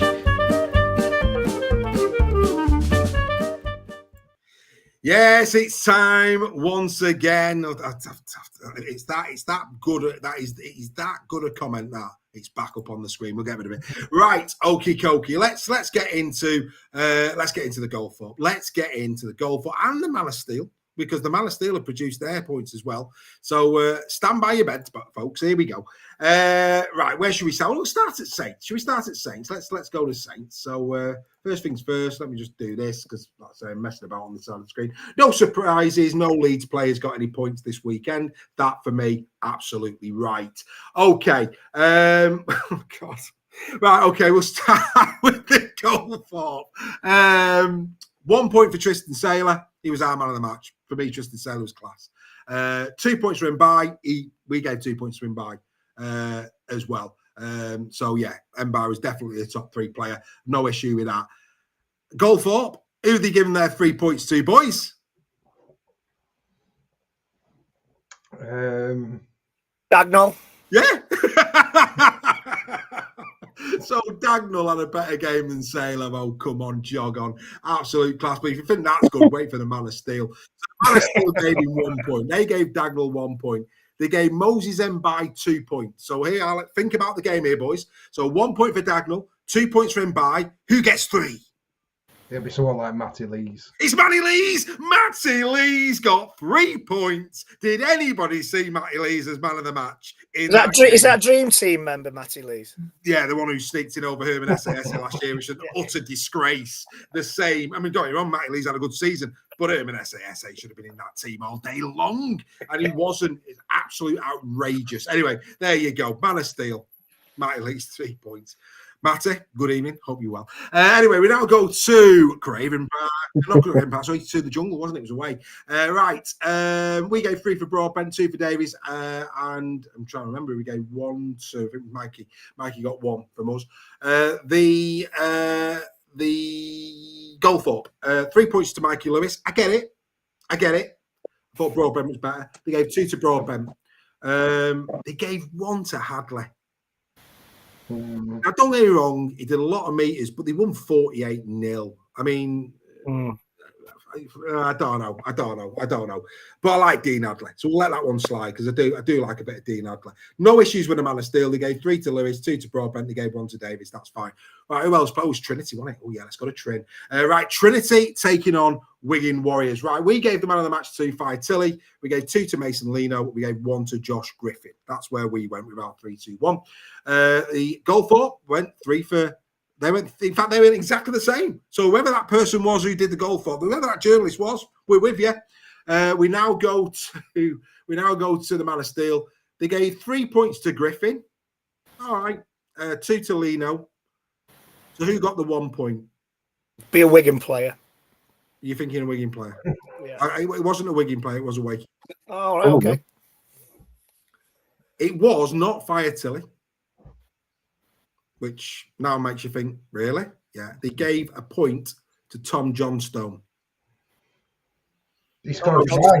He scored a try, but he wasn't as good as Fire Tilly. No, but that guarantees it, doesn't it? Fire Tilly scored a try. Let's be honest. Fire Tilly scored a try. Yeah, well, he probably can't spell it, Dave. So Johnstone's really easy to. Yeah, that's true. Yeah, they make the keepers in the air. True. Right, let's get to the wire. Warrington, of course, taking on the Huddersfield Giants, and of course, Huddersfield got loads of plaudits in this one. I'll be honest with you, I slightly disagree. I was probably a little bit, because for me they had the best games yet in a Giants jersey. I went 3 for Milne. I thought Milne was outstanding. I really did. Best Gagai 2, because again, for me, he's the best I've seen him in a Giants shirt. And that's why I'd give Wolford the 1. Wolford was class, absolute class, but maybe a bit of sentimentality. I thought Milne and Gagai, best I've seen him in claret and gold. I thought they were outstanding. The man of steel and the Goldthorpe went 3 for Wolford. No issue with that at all. Nope. 2 points. God. Right, so neither Milne nor Gagai get any points off either of these. Well, Don't get any. Right, they gave 2. Right, so the Goldthorpe gave 2 to Flanagan. No, I'm sorry. I'm sorry. No. He just did a job. He did a job. He didn't know what was special. No, he didn't, mate. He was well down the pecking order. 2 points to Man of Steel went to Lola Haya. And both the Man of Steel and the Goldthorpe gave a point to Mark Sneed. No. No. Now, I thought you were going to say George Williams then. No, Mark Sneed was, for me personally, had a good game. He had a good game. Everything that was good about Warrington from an attacking sense, if you look at it again, pretty much was Mark Sneed. He had a few glitches here and there, but he was Warrington's best player on the day. But come on. Warrington, there was at least, you could pick at least 3 Huddersfield players that were better than any Warrington player on that park. It's an absolute joke. It should never happen. Did Sneed get in the stadium man of the match by any chance? I think he did off the Warrington. I think he did off Warrington. Yeah. So it's just lazy journalism, isn't it? Really? Possibly. But yeah, and sometimes they feel the need to put an opposing player in, but I don't. No. I don't. At the end of the day, if 3 players were the best on, even in a close game, if the 3 best players were on one side, that's the way it is. Call it straight. We say it every week. Call it straight. Let's go to Perpignan. Good old Perpignan. Right. Oh, we're leaving that one to last. Right, so we'll go to Lee. No surprising, Lee take the lion's share here. We went 3 for Armstrong. Thought Davy Armstrong was superb. I think we gave 2 to O'Brien, 1 to Lamb. The Goldthorpe, in fact, we'll leave Goldthorpe to last. Man of Steel went 3 for O'Brien, 2 for Offengowie, 1 for Armstrong. I'm not saying I don't think Offengowie was better than Armstrong, and that's where for me again it's just like where them scores coming from. Offengowie probably was arguably the best prop on the field. I would go as far as say that, but don't know. Anyway, let's not split hairs over that because we really are wasting good laughing time. We go to the Goldthorpe. 3 points to Gareth O'Brien. 2 points to Lachlan Lamb. Who gets the point? It's got to be Armstrong. Sam Tompkins. Of course he does. Of course he does. Surprised you didn't get Oh, three. you couldn't write it, could you? Sam Tompkins. He was. Old habits die hard. Oh, He used to mate, get a point for running the water on. mate. I think they give him that for his effort chasing Armstrong for that try. Oh, mate, absolutely, honest to God. I mean, unbelievable. Honestly, Sam Tompkins, how's Sam Tompkins given a point in that game? Oh, everything that's wrong. It's just, you have a laugh. No surprise that Salford, no Salford player got in the top three. But that said, if awards were given on effort, Shorrocks would. I mean, Shorrocks was brilliant. I mean, look, honestly, I'm not a Salford fan. And even I was proud of that performance. You know, that's what you want to see from any player on a rugby league field. He just demonstrated everything that's good about a rugby league player. Absolutely fantastic. And if you want to read my thoughts about why they're the greatest athletes on earth, get to our website. I did an article on that very topic as to why I believe rugby league players are the greatest sportsmen in the world. We go to Hull FC. They took the lion's share. We gave 3 points to Davy Litton. Thought Davy was very good. 2 to Herman, 1 to Zach Hardacre. The goal for 3 for Herman, 2 for Hardacre, 1 for Martin. And the man of steel, they went 3 for Hardacre. Right, just let this sink in. 3 for Hardacre, man of the match. 2 for Essa, who again scored a good try. He was all right, but he weren't Herman Essa. FC fans were singing his name at the end. Mate, he's a good mate, and I know why they want to keep him. I think he's playing really well. But when you get into the detail, he wasn't as good as Herman Essa. No, but the fans definitely saw. Well, obviously, the journos heard him singing Essa's name and thought, actually, he's worthy of points. And then a point to Cade Cust. So, yet again, we've dipped our toe into the... I mean, don't get me wrong. They tend to get it right at the top end. We're about to see the current league standings for all the Player of the Year awards. But some of these points that they give, you're just like... for me, it dilutes the trophies for me. Dilutes the trophies. Don't quite get it. What's Si saying? He's saying it's like the journos let the work experience kids pick the Albert Goldthorpe. I think that's being disingenuous to work experience. Yes, possibly. You probably have a better idea, Si. Right. Okay. So let's bring you up to speed then with the Player of the Year awards and how they currently stand at this time. Just a little note. Obviously, the Goldthorpe and the Man of Steel, they just work on that 3-2-1 system. We do it differently. So just to remind everybody how ours is compiled, you get the 3-2-1. If they're in our team of the week, they get an extra point. If they get into the team of the month, they get an extra 2 points. And if they're the player of the month, they get an extra 3. That's basically how we do it. It rewards consistency across every round of the league, not just in individual games, in the hope that by the end of the season, it's something sort of right. So here we go. Here's the league tables. We've just gone past 15 rounds of the Betfred Super League, so it's time once again to check in on the Player of the Year awards. Starting with the Albert Goldthorpe Medal. Leading the table is Jake Connor of the Leeds Rhinos on 20 points. In joint second is Aidan Caesar of Hull FC and Lachlan Lamb of Lee Leopards with 18 points. Mikey Lewis of the Robins has 16 points in fourth, and in fifth place is Jaifield of the Wigan Warriors with 16 points. The Steve Prescott Man of Steel. Leading the table is Jake Connor once again of the Leeds Rhinos on 21 points. In second place, Herman SASA of Hull FC with 16 points. In third, Jaifield of the Wigan Warriors on 15 points. Aidan Caesar, he's fourth with 13 points. And in fifth place is Mikey Lewis of the Robins with 12 points. The Super League Raw Trophy 2025. Last year's Man of Steel tops our table with 25 points. It's Mikey Lewis of the Robins. In joint second place, Herman SASA of Hull FC and Jake Connor of the Leeds Rhinos on 24 points. In fourth is Lachlan Lamb of the Lee Leopards with 20 points. And finally in fifth place is Jaifield of the Wigan Warriors on 19 points. These are the current runners and riders in the 2025 race for the Player of the Year.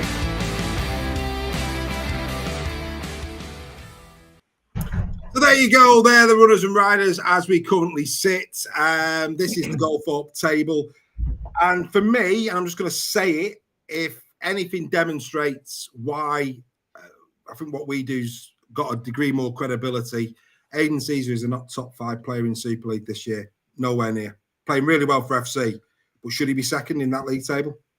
No. Playing well. I've got no issue with that. Aidan Caesar has been a revelation. A revelation Far better version of Aidan Season than we've ever seen in Super League. Not a top 5 player in Super League. In a battle of the halfbacks, how's Mikey Lewis that 4th? Well, exactly that. We then go into Steve Prescott, Man of Steel. Connor Top, SASAJ Phil Caesar again. There he is again. That's the flaw of just basing your decision on a 3-2-1 every week. Shouldn't be in a top 5. How on earth is how? Can somebody explain it on a 3-2-1 system? Can somebody explain to me how Mikey Lewis has only scored 12 points in the Man of Steel? Yeah, it's crazy. But they've got that many good players, you see. This is the thing. It just takes one player to have a 3, and Mikey Lewis get a 1, for instance, in that game, and it just knocks it all off. It doesn't reward the consistency of being in a team of a week, being in a month. You don't get that extra bit, and that's hopefully where ours is a bit better. And that's it, because Steph's hit the nail on the head. So, for example, this week we look at we gave Broadbent 3 points, which got him 4 because he was 3 points plus he was in the team of the week. Mikey Lewis got 2, whereas with this he'd have got 1. Yeah, because Mikey Lewis was in the team of the week. If Mikey Lewis is the best standoff the best standoff in the calendar month, he gets another 2 points, and that's why we set ours up this way, ladies and gentlemen. So when we get to ours, I would argue that is far more reflective. Mikey Lewis for me has been exceptional. I've got no issue with him sitting top. I think go and look at his performances, absolutely incredible. Herman SASA, best prop forward in the league. And it's good to see a prop forward. We recognise the forwards here at Super League Raw. And just for everybody's information, the biggest climber in the month in those 5 rounds, Caius Fiatilli, who sits on 17 points. He's just outside the top 5. Yeah. So again, that again tells you, because he's picked up points in the 1, 2, 3. He's been team of the weeks. He was our player of the month for the month of May. And that's what gets him up there. Connor Lamb, of course, top assister in Super League, playing really well. And I've been saying it all season, Jaifield, for me, perhaps one of the best rugby he's played for Wigan. So for me, I think there'd be less scrutiny of our top 5 than the others, and also the amount of points that people have got as well. Yeah, absolutely. I think it's a lot more consistent with performance in position as well. It's rewarding that, and that's the big difference for me. Yeah, I mean, Andy B was saying, in fairness to Albert Goldthorpe, the 3 leaderboards are pretty much the same, not underneath, mate, but not underneath. So actually, at this moment in time, we have awarded more points we have awarded points to more rugby league players in 2025 than either the Goldthorpe or the Man Steel, because we don't see names, we see performances. It was the same last season. And actually, when you see who's underneath them in 6th to 10th, you're going, there's some very odd. For example, Nick Kotrick, he's scoring high, where you're going, how on earth does Nick Kotrick score so high? So there's a lot, you're right, the top 5, it doesn't look too bad. But like I say, underneath that, you're going, dearie me, what's going on? But yeah, the cream rises to the top, and it should rise to the top, and that's where we are. So all interesting. Right, okie dokie, they are. We always like to dip our toe inside. Of course, soon the Man of Steel disappears. Why do they do that? So envelope, and then the envelopes appear on mats and all sorts of stuff. Man of Steel. I just do not understand why it goes behind closed doors. It does, again, make you scratch your head. But that's by the by. Anyway, there you go. Right, okay. A lot of people have scanned the QR code tonight. Thank you for doing that. The members have been telling you need to get involved in the Super League Raw community. If you're listening to it on a podcast, everything you need is in the description. Right, let's do a little bit of Super League Raw news. Starting with this, we mentioned it last week. It's here again. And if you want to go, I'm now out of the picture. The Ashes Game 2 QR code has come up. The only way to get to Ashes Game 2 and Everton, perhaps, is through Super League Raw. The members are already in the draw, but if you want to increase your chances, or you want to be entered into this draw as a non-member, you can actually scan that QR code and get 10 entries into our ticket prize draw for £10. 2 tickets up for grabs for England versus Australia on the 1st of November. That's a prize well worth having. All proceeds will be donated back into Grassroots Rugby League at the start of the 2026 season. So do please get involved in that. Do the QR code. All the information that you need for that is on our website, www.superleagueraw.com. Go to the shop and you'll be able to get your entries into that. That is going to be a great game when it comes around. And as mentioned last week, Don't miss this. The Super League Raw Quiz Night returns to the Bluebell a week tomorrow, the 2nd of July. Come and join the Super League Raw team. It's going to be a great night at the Bluebell. Get there early, have a meal, award-winning food. And yes, we do have a quiz night there, the only rugby league quiz night in the Northwest. So if you're in the surrounding area, Wigan, St Helens, Widnes, Salford, Lee, get yourself down to the Bluebell Wednesday night from 7 o'clock. Come and join us for a brilliant quiz night. Great prizes up for grabs, match tickets for your team. Also, meal vouchers at the Bluebell for when your team is at the Halliwell Jones Stadium. It is a brilliant, brilliant rugby league quiz. We would love your company. 2nd of July, a week tomorrow. Make sure you come. Greg, you've been an ever present at that. It's a great giggle. It's well worth going to. It's a great night. It really is. It's great to see fans from other clubs there as well. It's just multiple. It's just use your phone to answer the questions. It's absolutely fantastic. Really, really good night. And the Bluebell's a great venue. Absolutely. Phenomenal venue. So looking forward to doing that. And yes, ladies and gentlemen, don't forget, if you are a black and white supporter and you're coming down to the game at the HJ this Saturday evening at 5:30, we will be in the Bluebell for Super League Raw Live prior to the game from 2:30 in the afternoon. Come down to the Bluebell, park your car in the Golden Square car park. It's a 2-minute walk to the Bluebell. Come and meet the Super League Raw family. Let's have a good debate. Let's have a good laugh. You may even appear on the show itself because we'll be playing some games. We'll be getting some interviews from the people in the pub. Come and join Super League Raw live at the Bluebell. If you're a black and white supporter, Warrington Wolves fan, get yourself down there as well. We'll be there from 2:30 this coming Saturday. Got to get that right. As well. Right. Okay. And Craig said, it's amazing. Have been Wigan fans. But go on, Joel. So get the food. It's incredible. Yeah, you enjoyed your steak pie, mate, didn't you? You enjoyed that. You did. You Stunning. enjoyed that. Beautiful. Yeah, absolutely. He was sweating it out on the live. He was proper full after that, the boy. Outstanding stuff. Right. I don't know why people are saying cheers, lads. We're not finished. Right, okie dokie. Here we go. Yeah, make sure you're there, Rebecca. It'd be good to see you. Rebecca's been an ever present at the quiz as well. Right, the predictions lead. This is where we currently sit. The members continue to lead, 225 points. Great week for Steph.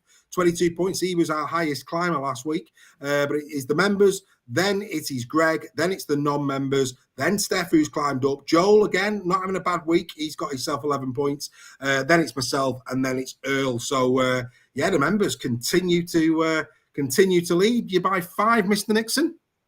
You had a shocker last week. I had an absolute nightmare last week.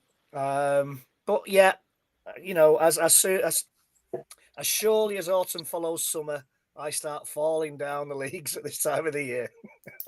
Absolutely. Couldn't agree with you more. Right. Okay. Let's get into this one then. Let's get into this week's games. Here we go. Starts off, of course, on Friday. Great doubleheader there. I tell you what, that's a difficult choice to make, isn't it? Let's be crystal on that. KR taking on Wakey. Taking on Lee. 2 brilliant games on Friday night. Then it's the Dragons against the Giants at the same time as Warrington taking on FC. You just wouldn't have a name it, would you? Castleford Tigers take on the Wigan Warriors on Saturday at 8 o'clock. A later kickoff there. That's on the BBC iPlayer. Yet again, the BBC flying the flag for Rugby League. Good to see. And then Saints take on Salford. Of course they do. At the totally wicked stadium. Right, boys, let's have a chat. Let's have a debate. Let's start off at that great game that's going to take place at the Craven Park this Friday. Wakey Trin in brilliant form. Where are we going to start? We'll go down the screen. Steph, we'll start with you. Great game, this. Sum it up, and who are you going for? Yeah, I'm gutted that I'll be at the Leeds game and I won't be able to watch this one live. I think it'll be a fantastic game. Both clubs' form at the moment is really good. Not just from wins. I know Wakey have not won every game, but the performances have been there. Brilliant performance against Wigan. I think they're going to give KR a really good game, and I'm just glad. I know we're going to do my handicap betting on the captain's run on Thursday. Yeah. But just for anybody who wants to maybe look at this one, the book is currently offering Wakefield plus 20.5 against KR. I think that's phenomenal. Given that performance against the best team of the quadruple winners last week, for a 20-point start, I think that's thinking. I'm not saying I won't overturn it. They're good enough to do that, but I think that's very good odds. I see it being a lot closer than this. I think Wakefield are really going to test this phenomenal KR defence, and I expect them to get at least 2 tries against KR. If KR can get the duck egg against Wakefield and get the free breakfast, that'll be a phenomenal effort against probably one of the best attacking side in Super League, I believe, in Wakefield. So yeah, it's going to be a really good game, this one. I am going to go KR. I think they've just got the enough quality to go past Wakefield, but I'm going to go KR 9-17. I don't think it's going to be anywhere near that 20-point advantage that the bookies have given. Fair enough. Joel? Very much the same vein as Steph, really. I think Wakefield are going to give them a real good bash at this. I think they've got every opportunity to get a win with the form that they're in. Realise that they are playing KR, and KR, I just don't know where the next loss is coming, if there's going to be one. And that's very, very, very rare that happens. Very rare. I think what's going to happen is at some point, surely, and I may be very wrong, that wait a little bit, even if it's just for 1 week, and this could be unfortunate, that game that happens, though I don't see it happening by a landslide by any means. I think it's going to be, but when you go to Craven Park, it feels unreal. The fans are crazy, in a good way, of course, and the experience is just amazing. The occasion and where they're at. I am going KR 9-17, but I think that might be on the lower end of that, and I think it's going to be a little bit closer than what people may believe, like Steph said. Greg? Yeah, I thought KR would have had the post-Wembley come down last week, and I was wrong. And, as Joel said, where's the next defeat coming for KR? And I don't think it's this game. I think Wakey did exceptionally well to beat Wigan. That in itself can take a lot out of teams, beating a team as physical as Wigan, and the kind of the high that you hit when you beat Wigan. And that's with all due respect to Wigan. I think it's still such a big feather in your cap to beat Wigan in any game. Sometimes it has a bit of a rebound. I know that from watching Warrington over the years, especially. I know what you're saying about Wakey. They're a good attacking team. They've got Fatilli, but I'm going KR 18 plus. Not a 36 or a 44. It could be 18-20. But I fancy KR to win well again this week. Fabulous stuff. The members, they've gone KR 9-17 in the chat. Pretty much, I've got a bit of love for Wakey. Ben Macklin's gone Wakey 9-17, so he's in there. Good afternoon, Ben. Basil Kingston's gone KR 1-8. Tom and Massa, good to see you, mate. KR 9-17. Gary Bowes with us, 9-17, going to KR as well. I'm sure there's a 1-8 in there somewhere. I think we've done Baz's, haven't we? 9-17s, yeah, there's a few of them. Rolstag's gone KR 9-17. Rebecca Frey, she's gone 18 plus to KR. Nicola Burtonwood's gone KR 9-17 as well. Let's give a new shout out. We've got a new name here, Scott Hardy. I don't know who Scott is. I think it's the first time he's been with us. But hello to Scott. Can't see he's in the chat, but I can't quite see what he's gone for in terms of result. But good evening to you, Scott. Hope you're enjoying the show, mate. I'm going to agree with Greg. I'm going to go KR 18 plus. I think this, for me, is going to be a very interesting week where KR is concerned, because if I'm right, what does this say?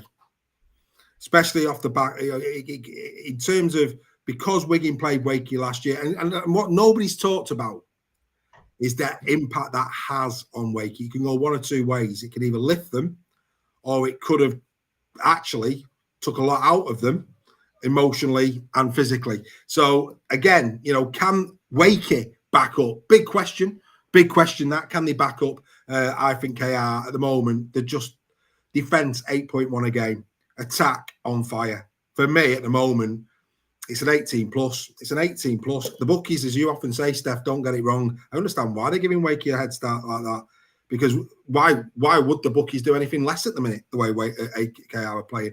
Anyway, Oliver's uncle, it's Ollie's uncle, Scott. Hey up, Scott, good lad, well done. I think we've met a couple of times. Good to see you, mate. Fantastic. Oliver Hardy. Oliver Hardy, Scott Hardy. Oliver, no, he's got a different name, Ollie. That'd have been interesting, wouldn't it? What would you like to call your son? Oliver Hardy. Whoa, imagine that. But no, Oliver's got a different name. That'd be another time mess. Yeah, I think Could probably have called him Laurel. Laurel would have been worse. Yeah, Oliver what? Yeah, no. And and for the person who's got that name who's watching, good evening. Anyway, let's get to the game at Leeds. Leeds against Lee. Bad performance, Joel, for the Rhinos last week at Saints. I mean, look, Saints, great win, but Leeds were poor. And they were poor, but well done. And but well done, Saints. Great win. But Leeds were off. There was no doubt about that. Lee, good win. Obviously, the beach party and again, gutter press, getting all over Derek, holding a beach party for the fans and the players because he didn't want to go and eat the cucumber sandwiches. Get a grip. Must be a slow week for Rugby League news. Get a grip is all I would say on that. Shocking journalism. Same. I think it was Love Rugby League. Sam Powell doesn't do a lot of meters. Well done, boys. Right, we go back to Leeds against Lee. We've got to be quick, actually. We've only got 14 minutes. Over to you, Joel. Your thoughts? Yeah, very quickly. Leeds aren't going to do what they did last week. They're going to be much better. Brad Arthur's going to make sure of that. It's going to be a good game. Leeds 1-8. Leeds 1-8. Make it short and sweet for you. Yeah, Greg? Yeah. I agree with Joe. I don't think Leeds will be allowed to play that badly again. Leeds played badly. Saints played well. Let's put it that way. Lee coming back from Catalan. It's always, sometimes can be a big ask to perform in Catalan. And I'm going Leeds 1-8 as well. 1-9. 1-8. 1-8. Sorry, yeah. Yeah, as am I. as am I. I've got exactly the same for the pure reason that there's nothing in it between these two. League position tells you that. These are two very closely matched teams this year. They've got home advantage of Leeds in this particular game. Coming back from Perpignan, they've had to travel the week before. I know Catalan do that every week. So, yeah, I think it just might give the edge to Leeds on this. Before I go to Steph, Nicola Burton one's gone the other way. She's gone Lee 1-8. Volstag's gone the same. Young Golly, who is watching us, 9-17 Leeds. He's going. George Goodyear, 9-17.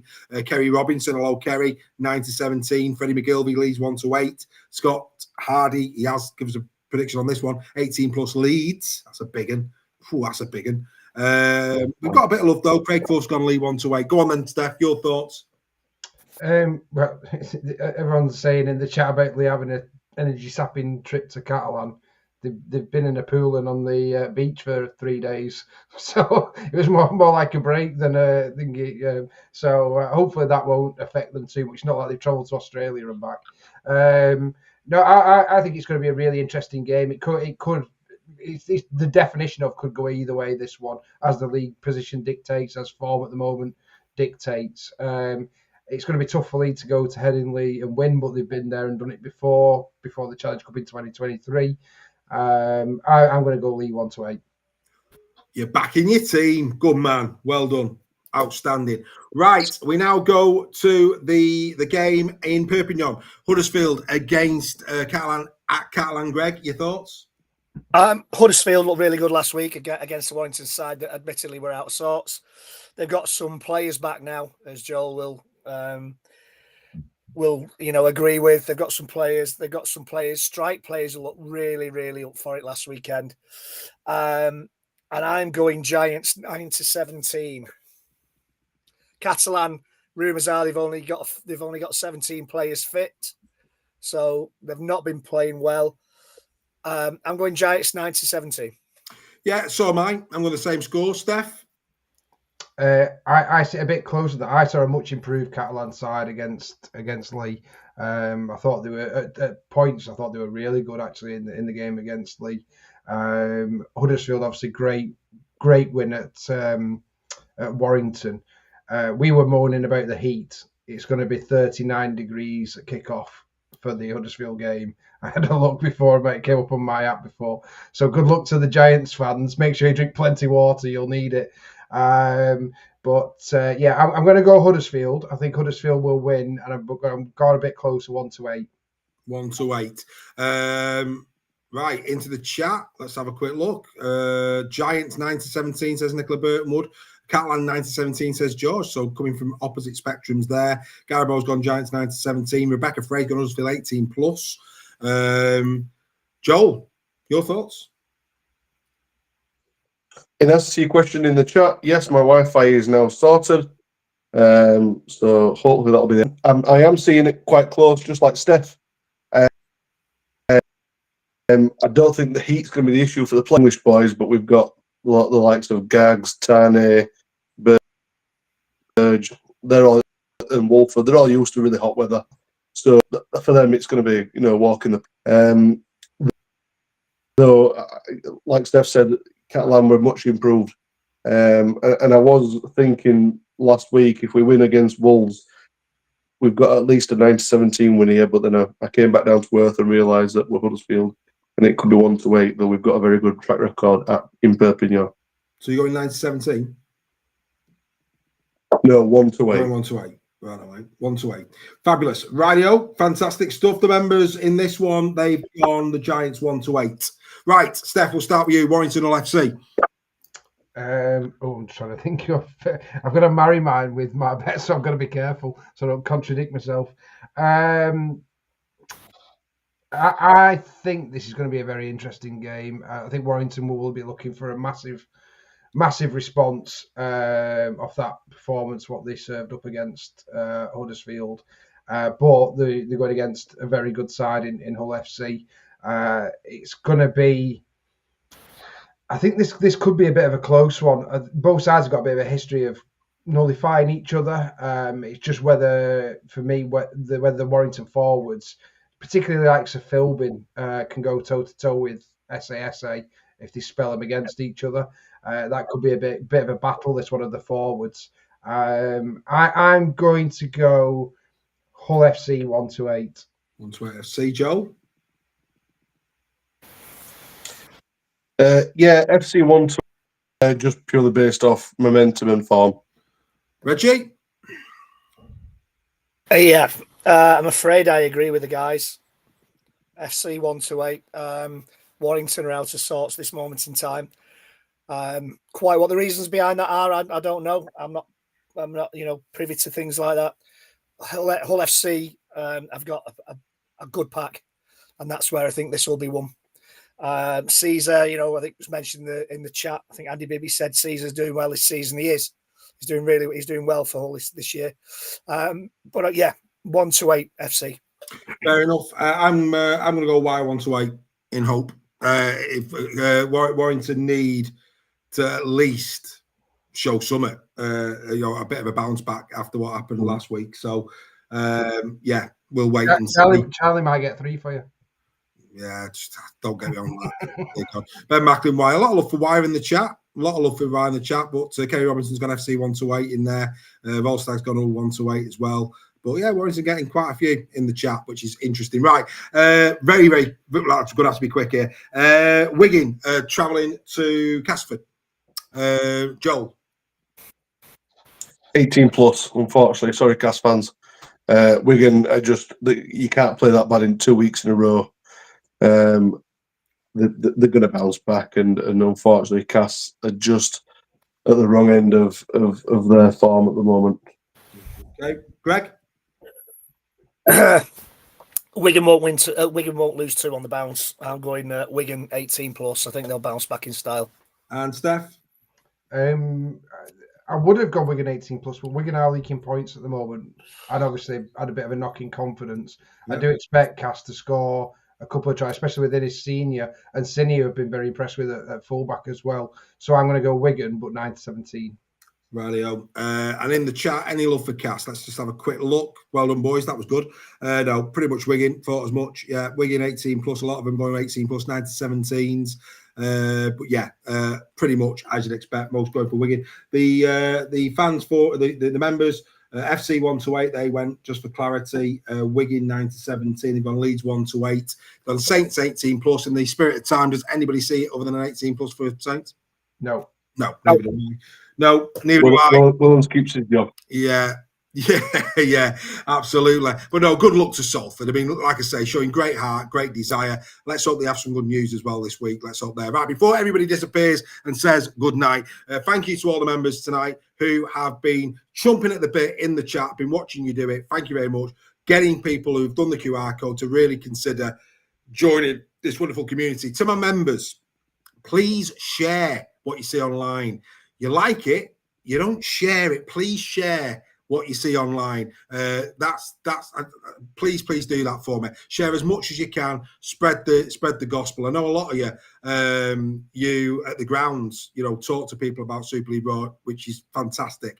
I don't know that you do that, but like I say, if you see anything online, please share it. For those people who aren't members, for those who are sitting on the fence, do watch the titles that we're going to end on now. We're going to do the top performers, but what you're also going to see what is coming up from Super League Raw this week.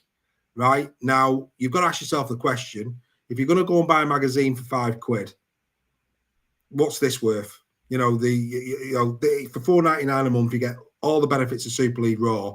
It allows us to create the content that you're about to see. 7 days of rugby league. When you see it all back to back on these titles, surely, if you're watching now and you're not a member, you're going to look at it and go, "Yeah, actually, yeah, let's support these guys because they're doing a great job in promoting this great game of rugby league." So please stick around and watch the titles. Look at what's coming up, courtesy of Super League Raw. On behalf of the entire panel, thanks very much indeed for your time. Gentlemen, my thanks to you for joining me this evening. Some of us have got a 9-hour shift to do now, but hey, there you go. Have a lovely evening on the rest of your Tuesday evening. We'll see you throughout the week.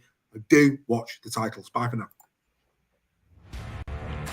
Here are your top performers after 15 rounds of the Betfred Super League. Still leading the try-scoring chart is Jay Field of the Wicked Warriors with 17. The most try assists have come across the borough. It's Lachlan Lamb of the Lee Leopards with 23. The most meters made in Super League this season, Liam Marshall's Wicked Warriors, 2,397. The most clean breaks have come from Magic Mikey Lewis. He's had 21. Whilst the top tackler continues to be Ollie Parkinson of the Catland Dragons, 629. The most tackle busts have come from Junior Insemba, 91. Whilst the most hard meters down the middle continues to come from Alex Walmsley of St Helens, 1,907. The most offloads are now, it's Joint, it's Davita Bangai Jr. and Herman S.A.S.A, both with 30. Whilst the most goals have come from Artemore with 52 for Hull KR taking over from Adam Kieran. These are your top performers after 15 rounds.